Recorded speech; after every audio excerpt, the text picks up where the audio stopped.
تو میرے نبی کتنی اونچی پرواز رکھتے ہیں، اپنے رب کو دیکھ رہے ہیں، اور موسیٰ علیہ السلام پہ تجلی پڑی، وہ بھی ان پر نہیں، پہاڑ پہ خر موسیٰ صاعقہ، اور یہاں پردے اٹھ کے آپ کہہ رہے ہیں السلام علیک ایھا النبی ورحمۃ اللہ وبرکاتہ. میرا رب کہہ رہا ہے. اس علم والا کہتا ہے آپ کی محفل کے لحاظ سے آپ نے فرمایا کفا بالمرء لقیمات یقمن بہ صلبہ، آدمی کے کمر سیدھی رکھنے کے لیے چند لقمے کافی ہیں، اس سے اوپر کام خراب ہے. اما اذا ابا، اگر وہ کہے نہیں یا رسول اللہ میرا تو چند لقموں پہ گزارا نہیں ہوتا، تو پھر ثلث للطعام، معدے کا تیسرا حصہ کھانے کے لیے رکھے، وثلث للماء، اور پھر 1/3 پانی کے لیے رکھے، وثلث للنفس، اور 1/3 خالی رکھے. بیمار نہیں، تقدیر آوے تو وکھری گل ہے، یہ بیمار نہیں ہوتا. حکیم سعید صاحب رحمۃ اللہ علیہ فرمایا کرتے تھے جتنے لوگ پہلے بیمار ہوئے، جتنے آج ہو رہے ہیں، جتنے آئندہ ہوں گے، سب یہ کھانے کی وجہ سے. رکدے ہی نہیں، کھدی جاندن. میرے نبی نے صبح کھایا، شام نہیں کھایا، شام کو کھایا، صبح نہیں کھایا، باسی کھانا کبھی نہیں کھایا. توڑے فریج بھرے پہ ہوندے، اور ڈاکٹروں دے بھی بھرے پہ ہوندے فریج.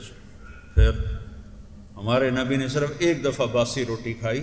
حضرت ام ہانی کے گھر جب مکہ فتح کیا، حضرت علی کی بہن، تو انہوں نے آپ نے کہا کچھ کھلا دو ان کی دلداری کے لیے، تو ان کے پاس رات کی باسی روٹی تھی. زندگی میں ان کی دلداری کے لیے 2-4 لقمے لیے. آپ تازہ کھانا کھاتے تھے یا چھوڑ دیتے تھے؟ تازہ نہیں ہے تو نہیں کھاتے تھے. صبح کھایا، شام نہیں کھایا، شام کا صبح نہیں کھاتے تھے، صبح کا شام کو نہیں کھاتے. اب لوگوں نے تو ہفتے کے کھانے ڈال کے رکھے ہوتے. یہ پہلے کھانا نہیں، پہلے وہ ہمارے مطلب اپنے گاؤں کی بتاتا ہوں، وہ کھانا روٹی بچ جاتی تھی تو میری ماں تقسیم کر دیتی تھی. انہوں نے جامن تو بعد فریج آ گیا، اسی ویٹ ٹھوکنے شروع کر دیتے. وہ جو قریبوں کو جاتا تھا وہ ہمارے فریجوں میں جانے لگا. اور یہ کھانا خراب کرتا ہے، یہ پروسیس کھانے، یہ جنک فوڈ، یہ ڈرنکس، یہ پیزے، یہ زندگی کو تباہ کرنے والے پروگرام. پیٹ بھر کر، ایک صحابی تھے ان کا پیٹ نکلا ہوا تھا، تو آپ تشریف لائے اور یہاں انگلی ماری، یوں کہا، ایسے کر کے کہا کہ یہ چربی یہاں نہ ہوتی تو کتنا اچھا ہوتا. آپ کو نہیں کہہ رہا، یہ چربی یہاں نہ ہوتی تو کتنا اچھا ہوتا. تو موٹا تو مرد بھی کوڑا لگتا ہے، عورت کا پیٹ نکلا ہوا ہو تو اور مصیبت ہے. جس کو اللہ نے نفیس بنایا، حسین بنایا، اس کھا کھا کے اپنی تباہی پھیر چھوڑی.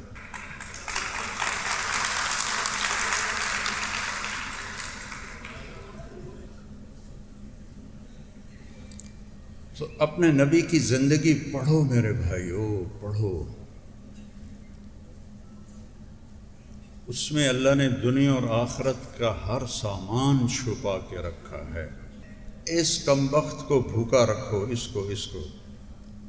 میرے نبی نے فرمایا ما ملأ آدمی وعاء شرا من بطنہ، سب سے بدترین برتن جس کو کوئی بھرتا ہے وہ اس کا پیٹ ہے.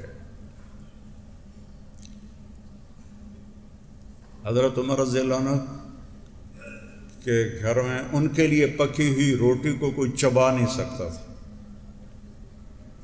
ایسی خیر اب وہ تو ہم نہیں کر سکتے، لیکن میں صرف آپ کو نمونہ پیش کر رہا ہوں.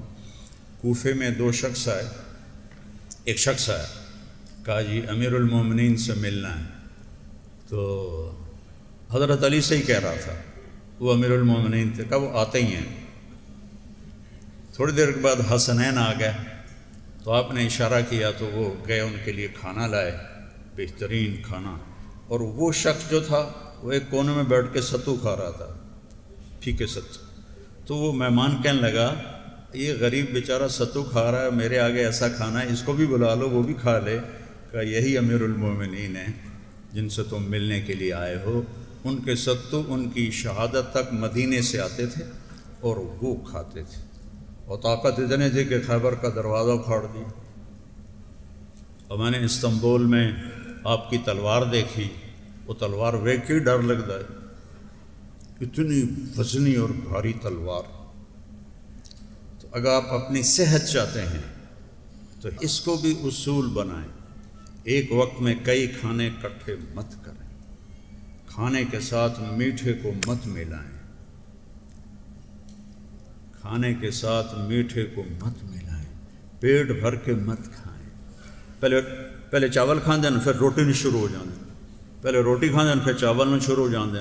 تو اتو حلوہ پوڑی بھی آ جاندہ، راتی حلوہ پوڑی، ایڈی جہالت.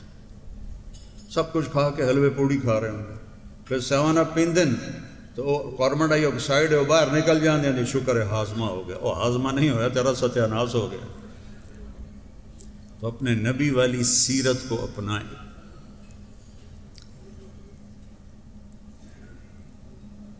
ان ڈاکٹروں کو پڑھنی چاہیے، آپ سب کو پڑھنا چاہیے طب نبوی، جس میں آپ کا کھانے کا کیا معمول تھا.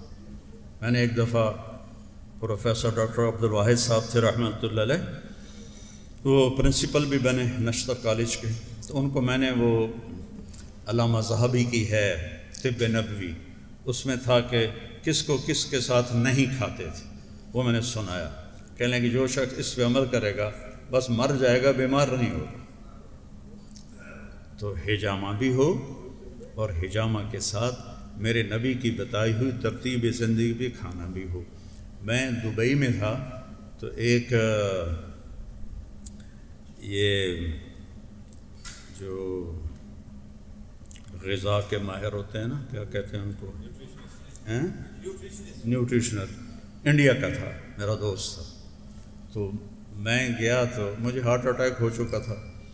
تو وہ نا مجھے کچھ چیزیں لکھی، پھر اس کے بعد کہنے لگے آپ نے پانی نہیں پینا کھانے کے دوران. میں نے کہا سنت ہے کھانے کے دوران پانی پینا؟ تو کہنے لگا حضرت معاف کیجیے گا، جو سنت کے مطابق کھائے اس کے لیے پانی پینا بہت ضروری. میرے پاس وہ مریض آتے ہیں جنہوں نے یہاں تک کھایا ہوتا ہے، تو پھر ان کو میں کہتا ہوں کہ پانی نہ پیو، پانی نہ پیو. تو اپنے کھانا، آپ کے کھانے آپ کے مزاج پر بھی اثر انداز ہوتے ہیں. ہمارے ملک میں جذباتی پنا ہے، لڑائی جھگڑے، جلدی غصے میں ہو جاتے ہیں، تحمل نہیں ہے، غذائیں خراب ہیں، غذائیں غلط ہیں. اپنے جسم کو بھوک کا عادی بناؤ. تو اللہ پھر حجامہ بھی مفید ہے اور سارے سنت کے طریقے مفید ہیں.